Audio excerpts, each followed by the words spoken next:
Up until very recently, we thought we understood the earthquake risk here on the West Coast pretty well. You know, numerous small quakes, the occasional damaging shallow one, and the ominous big one. That magnitude 9.0 megathrust we know is coming one day. But new data paints a different picture, one that could rewrite the tsunami and earthquake risk for the south coast of BC.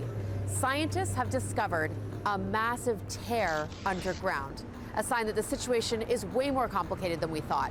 Here's what we got right. Big picture. The Pacific Ocean plate is moving at about the speed fingernails grow towards the North American plate.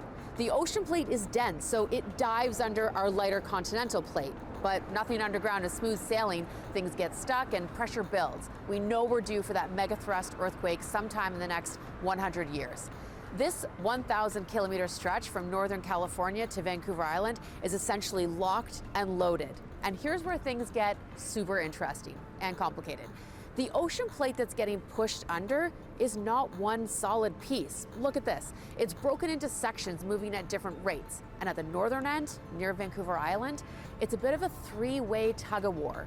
Here, an ocean ridge is pumping out brand new ocean crust right next to the continent. This new plate being born is still hot and young and fresh and buoyant. It's getting to the point where this explorer plate isn't dense enough to sink anymore. It's like trying to push a soccer ball underwater.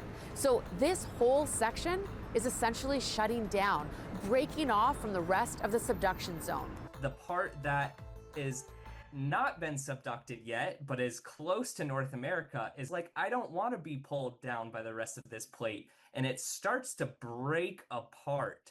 And that's what we call a tear in the slab, or a slab tear. Just like you could see a tear in a piece of paper if you were to shred that. Scientists have finally imaged this tear, and the Nootka Fault is where that rip is happening.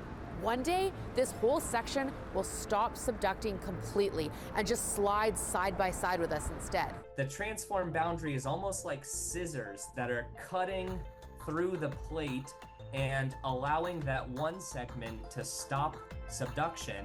In essence, on longer time scales, the Cascadia Subduction Zone is shrinking. Whoa, whoa, whoa, whoa. But this is the Canadian section, the one I've been obsessed with trying to get you to get your earthquake kit ready for.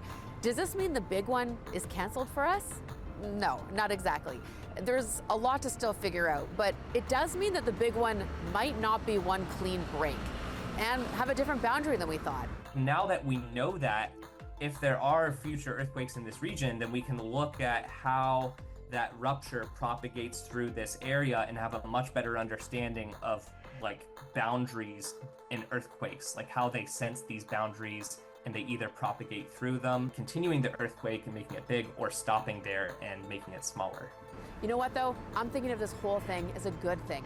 The more detail we know about what's happening under our feet, the more specific our tsunami modeling and ground shaking risk maps can be, something scientists from both sides of the border are working on as we speak.